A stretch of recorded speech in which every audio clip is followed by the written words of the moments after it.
যুবদলকে সাথে নিয়ে নোয়াখালীর সেনবাগ থানার পুলিশ আওয়ামী লীগ নেতাকর্মীদের বাসায় হানা দিচ্ছে রাতের অন্ধকারে।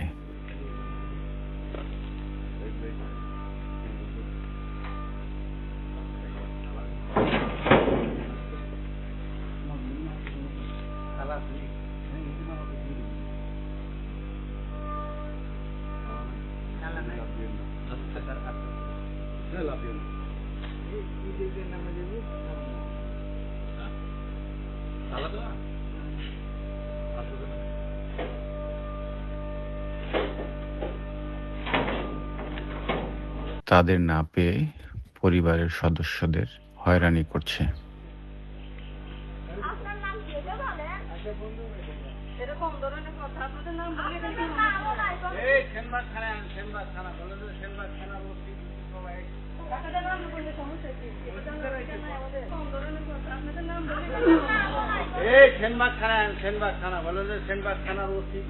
Desk report, channel 14।